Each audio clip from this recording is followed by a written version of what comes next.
नमस्कार दोस्तों, कहानी कमल में आपका स्वागत है। आइए आज सुनते हैं निशी पाल सूरी जी की लिखी कहानी। कहानी पसंद आए तो वीडियो को लाइक करें। चैनल को आपने अब तक सब्सक्राइब नहीं किया है तो कृपया ज़रूर सब्सक्राइब कर लें, क्योंकि इस चैनल पर इस तरह की साहित्यिक कहानियाँ मैं लेकर आती रहती हूँ। तो आइए शुरू करते हैं आज की कहानी, जिसका शीर्षक है ओल्ड एज होम। कुछ तो पति के हिलने डुलने से और कुछ उनके कराहने की आवाज़ से एकाएक मालती जी की नींद खुल गई। हाथ बढ़ाकर टेबल लैंप जलाया और नज़र घड़ी पर पड़ी।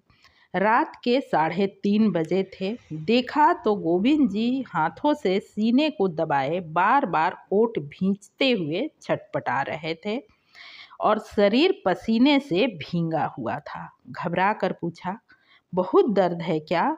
उत्तर में उन्होंने बस सिर हिला दिया। मालती जी ने तुरंत अपने अभिन्न मित्र और फैमिली डॉक्टर अवस्थी को फ़ोन किया, जो 4 घर दूर ही रहते थे। तुरंत ही वे पत्नी कमला के साथ दौड़े आए। गोविंद जी को देखकर उनको अटेंड करने लगे और पत्नी को पास के ही अस्पताल में एम्बुलेंस के लिए फ़ोन करने को कहा। फिर उस अस्पताल के वरिष्ठ हृदय रोग विशेषज्ञ को फ़ोन कराया। डॉक्टर अवस्थी स्वयं एक अच्छे फिजिशियन थे और उस अस्पताल के विजिटिंग डॉक्टर भी थे। मन ही मन सब स्थिति की गंभीरता को समझ रहे थे, लेकिन एक दूसरे को हिम्मत रखने को कह रहे थे।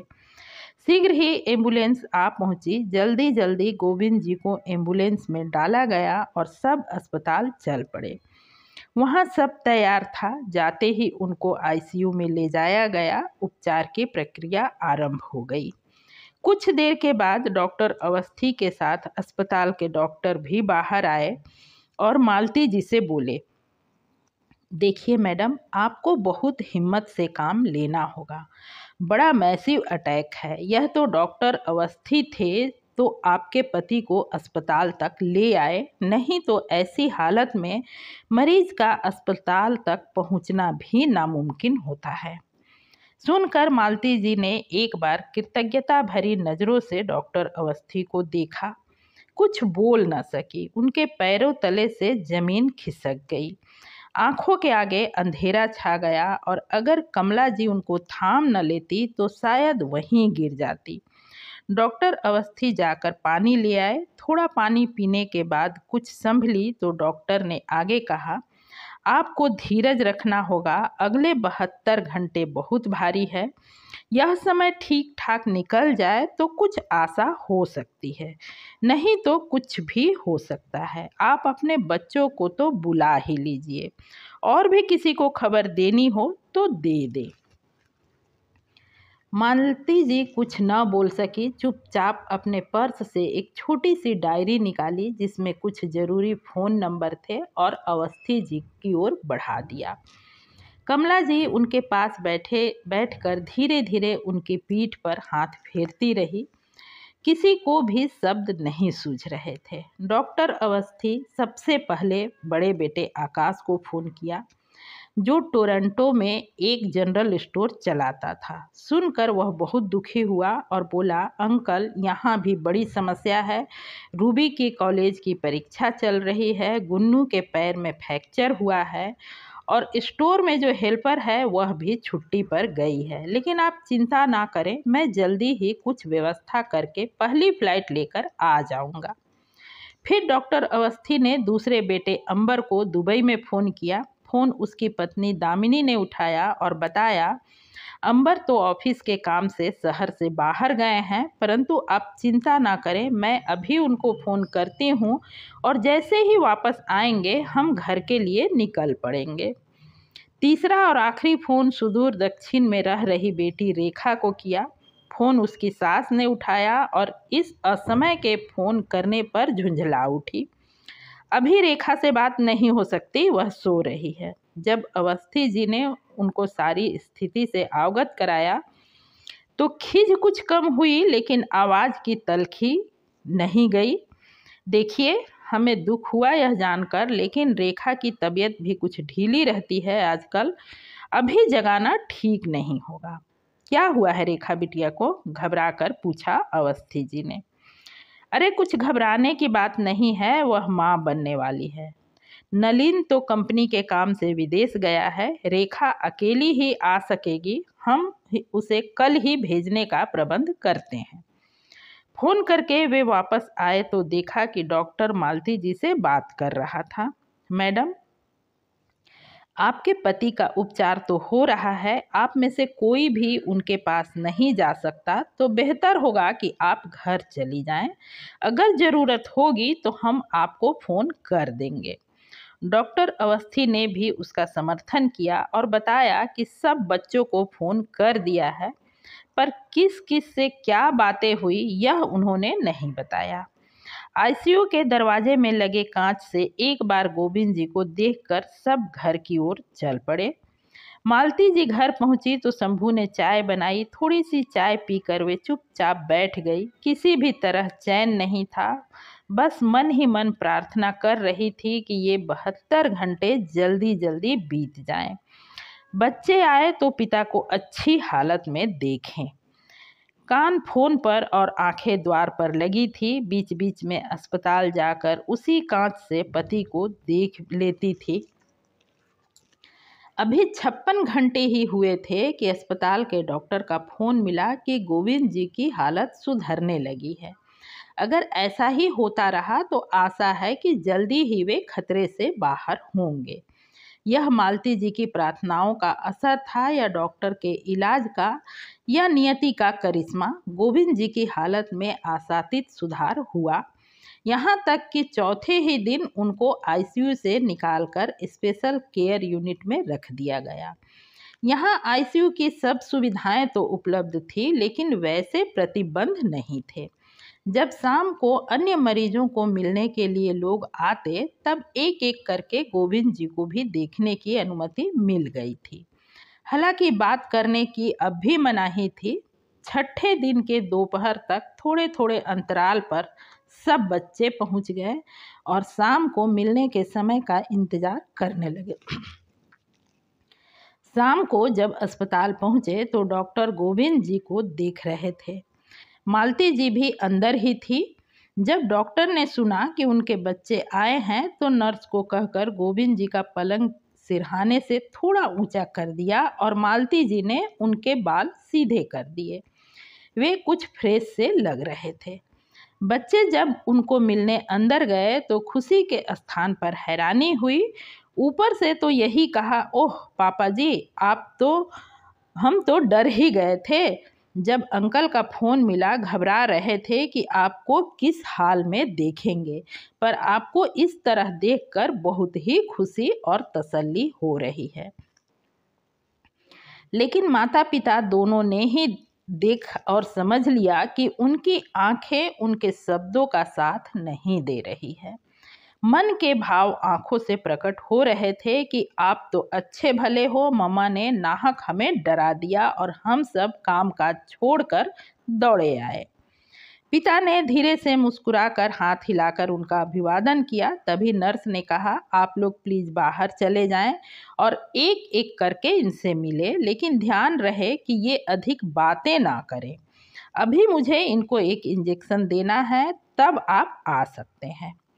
मालती जी को छोड़कर सब बच्चे बाहर आ गए और वहीं पड़ी एक बेंच पर बैठ गए। दामिनी ने कुछ तीखी आवाज में कहा, यहाँ तो सब ठीक ठाक है, हम तो डरते हुए कुछ और ही सोचते आए। आकाश ने कहा, मेरे घर में कितनी परेशानी चल रही है, मैंने सब कुछ अवस्थी अंकल को भी बताया था, लेकिन उनका कहना था कि मुझे हर हाल में आना ही चाहिए। अंबर भी मन की बात कहने में पीछे नहीं रहा। हम तो रास्ते भर यही सोचते रहे कि पापा जी के बाद मम्मा का क्या होगा, कहाँ रहेंगे वे, किस तरह रहेंगी। हमारा तो 2 कमरों का छोटा सा फ्लैट है जहाँ आए दिन पार्टियां होती रहती है। ऐसे माहौल में मम्मा का वहाँ गुजारा मुश्किल है। आकाश भैया, आप लेकिन आकाश ने बात बीच में ही काट दी। ना भाई, मुझसे तो कोई उम्मीद मत करना। याद है मुझे पिछली बार मम्मा पापा जी जब वहाँ आए थे तो मम्मा खुद भी कितनी परेशान हुई थी और हम सबको भी दुखी कर दिया था। 6 महीने का वीज़ा था तो भी 1 महीने के बाद ही पापा जी को उनको लेकर वापस आना पड़ा था। सब रेखा की तरफ देखने लगे। रेखा ने भी हामी नहीं भरी, बोली, मेरी तरफ इस तरह क्या देख रहे हो? मैं तो खुद कितनी मुश्किल से इस संयुक्त परिवार में दिन काट रही हूँ। यह मैं ही जानती हूँ। बस इंतज़ार कर रही हूँ कि कब नलिन को विदेश में कोई अच्छी नौकरी मिल जाए और मुझे इस ज़िंदगी से मुक्ति मिले। ऐसे में मम्मा की जिम्मेदारी? ना बाबा ना। और अब मम्मा अकेली कहाँ हैं? अब तो पापा जी भी हैं। दामिनी बोली। हम तो यही सोच रहे थे। तभी मालती जी को आते देख सब चुप हो गए। आकाश ने फुसफुसा कर कहा, इस बारे में बाद में विचार करेंगे, तब तक मैं पापा जी से भी बात करूंगा। इस बारे में जल्दी ही कुछ फैसला हो जाना चाहिए। मालती जी आई तो इतने दिनों के रुके हुए आंसू बह निकले और वे आकाश के कंधे पर सिर रखकर रोने लगी। आकाश ने कहा, मम्मा अब यह रोना धोना बंद करिए प्लीज़। सब कुछ तो ठीक ठाक है। पापा जी तो स्वस्थ हैं। हमें तो उनको देखकर बहुत तसल्ली हुई है। फिर सब एक एक करके भीतर गए और पापा जी को देखकर आ गए। आकाश ने कहा, मम्मा आप बहुत थक गई हैं, आज आप घर जाइए, मैं रात को पापा जी के पास रहूँगा। मालती जी सहमत हो गई और कहा, ठीक है, तुम खाना खाकर आ जाना, तब मैं घर चली जाऊँगी। नहीं मम्मा, मैं तो अभी थोड़ी देर पहले ही पहुँचा हूँ और आते ही खाना खाया है। अब मैं कुछ नहीं खाऊँगा, आप जाइए। सब घर चले गए तो आकाश कमरे में अंदर चला गया। गोविंद जी तब तक थक कर सो गए थे। वह भी वहाँ पड़ी कुर्सी पर बैठ गया और आंखें मूंद कर कुछ सोचने लगा। घर पहुंचकर मालती जी सब बच्चों से बड़े स्नेह से मिली और सबकी कुशलता पूछती रही। कुछ देर तक बातें करने के बाद उन्होंने कहा, चलो अब सब खाना खाओ और आराम करो, बहुत थक गए होगे। खाना का खाकर वे भी अपने कमरे में सोने चली गई। आज उनको बड़ी राहत महसूस हो रही थी। बच्चों के आ जाने से बहुत ताकत और हिम्मत अनुभव कर रही थी। जल्दी ही उनकी आंख लग गई। न जाने कितनी देर सोई थी कि प्यास लगने से नींद खुल गई। पानी पीने रसोई की तरफ जा रही थी कि अंबर के कमरे में रोशनी देखकर उधर मुड़ गई। दरवाजे के पास ही पहुंची थी कि भीतर से बातों की आवाज़ सुनाई दी। रेखा की आवाज़ थी, भैया तो अब क्या सोचा है, क्या करना है? उत्तर दामिनी ने दिया, हम तो माँ जी के बारे में चिंतित थे कि वे अकेली कैसे रहेंगी। अब तो दोनों का ही प्रबंध करना होगा। सुनकर चौंक गई मालती जी। अंबर ने कहा, ठीक तो वही होगा जो आकाश भैया ने कहा है। पापा जी को चाहिए कि अब अपनी वसीयत लिख दें। यह घर बेच बाच कर पैसे हमें बांट दें। उनके रहने का इंतजाम किसी ओल्ड एज होम में कर देंगे। वहाँ उनको अपनी कंपनी भी मिलेगी और हमें भी उनकी चिंता नहीं रहेगी। जो भी खर्च होगा हम मिलकर उठा लेंगे। आज रात आकाश भैया पापा जी से भी बात कर लेंगे। दामिनी ने कहा, ठीक ही तो है, सब कुछ जितनी जल्दी हो जाए अच्छा है। अब तो 13 दिन तक रुकने की भी कोई ज़रूरत नहीं है। रेखा ने कहा, भैया मेरा हिस्सा भी बराबर का होना चाहिए। मेरी सास ने कह कर भेजा है कि जायदाद में तुम्हारा भी हिस्सा है, लेकर ही आना। मालती जिसे और सुना नहीं गया। यही हमारे बच्चे हैं जिनके पालन पोषण पढ़ाई लिखाई पर हमने अपना पेट काट कर पैसे लगाए कि ये अपने पैरों पर खड़े होकर अपना जीवन आराम से चलाएं और बुढ़ापे में हमको भी सहारा दें। अब जब ये अपने जीवन में सुखी और खुश हैं तो इनकी नज़र इस मकान और हमारी जमा पूंजी पर है। हमको ओल्ड एज होम में भेजना चाहते हैं। क्या इसी दिन के लिए लोग संतान की इच्छा करते हैं?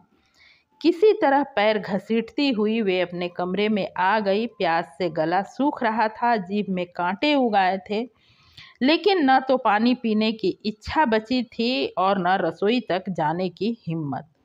ध्यान बार बार पति की ओर ही जाता था। हे भगवान, आकाश ने अगर यही बातें अपने पिता से कही होगी तो उन पर क्या बीती होगी। वे डर गई कि जो अनहोनी इतने भारी दिल के दौरे से न घटी वह इस आघात से न घट जाए। वे अपनी पति की सलामती के लिए ईश्वर से प्रार्थना करती रही। रात कैसे बैठे बैठे ही बीत गई, पता ही नहीं चला। सुबह हुई तो नहा धोकर पूजा की। आज तो पूजा में भी मन नहीं लग रहा था। बस पति को सकुशल देखने की कामना और प्रार्थना करती हुई अस्पताल की ओर चल पड़ी। जाकर देखा, सामने पड़े स्टूल पर पैर फैलाए आकाश सो रहा था। गोविंद जी की आंखें खुली हुई थी। वे वीरान सी आंखों से छत की तरफ टकटकी लगाए देख रहे थे। घबरा गई वे यह देखकर। धीरे से उनको छुआ तो वे चौंक पड़े। क्या हुआ, इतनी जल्दी जाग गए? जागा क्या, मुझे तो रात भर नींद ही नहीं आई। तो डॉक्टर से कोई दवाई क्यों नहीं ले ली? नहीं मालती, उसका कोई असर नहीं होता। मालती जी समझ गई कि यहाँ भी बेटे ने डंक मार दिया है। चाय लाई हूँ, पियोगे? अपने लिए भी लाई हो ना? हाँ, आओ एक साथ पीते हैं। मालती जी ने 2 कपों में चाय डाली और सहारा देकर पति को उठाया। दोनों चाय पी ही रहे थे कि आकाश भी उठ गया। अरे मम्मा, आप कब आई? पता ही नहीं लगा, अभी अभी आंख लगी थी। हाँ बेटा, मैं भी अभी ही आई हूँ। तुम्हारा कल इतना लंबा थका देने वाला सफ़र था, फिर मरीज के साथ रात भर जागना भी बहुत मुश्किल होता है। अब मैं आ गई हूँ, अब तुम घर जाकर आराम करो। चाय पियोगे? नहीं मम्मा, मैं घर जाकर फ्रेश होकर ही कुछ खाऊंगा। मालती जी को समझ आ गया कि वह जल्दी ही घर जाना चाहता है ताकि अपने भाई बहन के साथ सारी बातें बांट सके। वह जाने लगा तो गोविंद जी ने कहा, बेटा आकाश, बहुत बहुत धन्यवाद, तुमने तो मेरी आंखें खोल दी है। मुझे तो कभी वसीयत करने और मकान बेचने का ख्याल ही नहीं आया था। आज अवस्थी अंकल को कहना कि वकील को लेकर यहीं आ जाएं। तुम्हारी सलाह मानकर मैं आज ही अपनी वसीयत लिखवा दूंगा। जी पापा जी, कहकर वह तेजी से दरवाजे की तरफ मुड़ा। वह जल्दी से जल्दी जाकर अपनी उपलब्धि के बारे में सबको बताना चाहता था। इसके बाद कोई कुछ नहीं बोला, बस एक दूसरे का हाथ पकड़े बैठे रहे। स्पर्श से ही एक दूसरे से अपनी भावनाएं बांटते रहे। दोपहर को जब अवस्थी जी वकील साहब के साथ आए तो गोविंद जी से बोले, यह तुम क्या कर रहे हो? अभी तो जरा अच्छे हुए हो, वसीयत लिखने की इतनी भी जल्दी क्या है? अभी तो बच्चे आए हैं, थोड़ा ठीक हो जाओ तो घर चलकर लिखवा लेना। गोविंद जी ने कहा, जल्दी है भाई मुझे, तुम मेरी जल्दी नहीं समझ सकोगे। किस्मत वाले हो जो तुम्हारी कोई संतान नहीं है। अवस्थी जी ने मालती जी को कुछ कहना चाहा तो उन्होंने भी इशारे से उनको रोककर इतना ही कहा, भाई साहब उनको मत रोकिए, जो भी करना चाहते हैं ठीक है, कर लेने दीजिए। अवस्थी जी भी चुप हो गए और गोविंद जी लिखवाने लगे। शाम के समय सारे बच्चे जब अस्पताल के कमरे में आए तो गोविंद जी पलंग की पीठ का सहारा लेकर बैठे थे। डॉक्टर अवस्थी, कमला जी, वकील साहब सभी को मौजूद देखकर चारों बच्चे अपनी खुशी छुपा नहीं सके कि यह सब इतनी आसानी से और इतनी जल्दी हो गया। गोविंद जी कुछ ऊंची आवाज में बोले, मैं अपने प्यारे बच्चों का बहुत आभारी हूँ जो मेरी बीमारी की खबर सुनकर अपने अपने घर और काम छोड़कर दौड़े आए। अब मैं ठीक हूँ, इसलिए तुम सब वापस जा सकते हो। आकाश ने कल रात मुझे बहुत अच्छी बात सुझाई जो अब तक मेरे दिमाग में नहीं आई थी। मुझे यह भी समझ आया कि यह केवल आकाश ही नहीं अपितु मेरे सभी बच्चों की इच्छा है। तो उनकी इस इच्छा और सलाह का मान रखते हुए आज मैंने अपनी वसीयत लिखवा दी है, जिस पर गवाह के रूप में मेरे मित्र अवस्थी और अस्पताल में मेरी देखभाल कर रहे डॉक्टर गुप्ता ने हस्ताक्षर कर दिए हैं। वकील साहब, आप इनको मेरी वसीयत सुना दें और तीनों बच्चों को एक एक कॉपी दे दें। कुछ उत्तेजना के कारण और कुछ जोर से बोलने से वे थक गए थे और उनकी सांसें फूलने लगी थी। डॉक्टर अवस्थी ने उनको लिटा दिया और मालती जी उनका माथा सहलाने लगी। वकील साहब वसीयत पढ़ने लगे। बच्चे सांस रोककर सुनने लगे। मैं गोविंद लाल गुप्ता, सुपुत्र स्वर्गीय देवी दयाल गुप्ता, अपने पूरे होशो हवास में बिना किसी दबाव या प्रतिबंध के यह वसीयत लिख रहा हूँ। मेरी सारी धन संपत्ति मेरी स्वयं की अर्जित की हुई है। इस पर केवल मेरी पत्नी मालती गुप्ता का ही अधिकार है, जिन्होंने जीवन की इस लंबी यात्रा में सदा मेरा साथ निभाया और प्रत्येक स्थिति में मेरी ताकत बन मुझे सहारा दिया है। और किसी का इस संपत्ति में कोई हिस्सा नहीं। अपने तीनों बच्चों को उनका हिस्सा उनकी पढ़ाई लिखाई और शादियों में खर्च करके जेवर और घर बसाने के लिए जरूरी धन के रूप में मैं दे चुका हूँ। अब मुझे उनको कुछ भी नहीं देना। रहा यह मकान, तो इसको मैंने अपनी और मेरी पत्नी ने बड़े अरमानों से बनवाया है, ठीक उसी तरह जैसे कोई पंछी एक एक तिनका चुनकर अपना घोंसला बनाता है।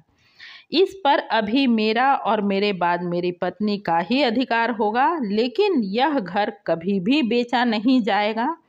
हम इसको एक ओल्ड एज होम बनवाएंगे, जिसमें वे वृद्ध रहेंगे जिनकी उनके बच्चों को ज़रूरत नहीं है या जिनको अपने पास रखने की उनके बच्चों की इच्छा ही नहीं है। उन बच्चों के पास अपने बूढ़े माता पिता के लिए ना तो कोई समय है, न जगह और ना ही पैसा। पढ़ लेने के बाद वकील साहब ने एक एक कॉपी तीनों बच्चों को दे दी। अवस्थी जी, कमला जी और वकील साहब एक साथ कमरे से निकल गए। बच्चों के चेहरे का रंग उड़ गया। वे तो समझ ही नहीं पा रहे थे कि करें तो क्या करें और कहें तो क्या कहें। गोविंद जी उनकी तरफ पीठ फेर कर लेटे रहे और मालती जी उनके सिरहाने खड़ी थी। अंबर, आकाश और रेखा उनको कुछ कहने को उनकी तरफ बढ़े तो मालती जी ने कहा, बेटा आपको देर हो रही है, अब आप जाओ। हारे हुए जुआरी की तरह चारों अपने पैर घसीटते हुए बाहर निकल गए और चल पड़े उस मकान की ओर जिसे अभी अभी उनके पिता ने ओल्ड एज होम की संज्ञा दी थी। समाप्त। कहानी पसंद आई हो तो लाइक करें, चैनल को जरूर सब्सक्राइब करें। पूरी कहानी सुनने के लिए हार्दिक धन्यवाद।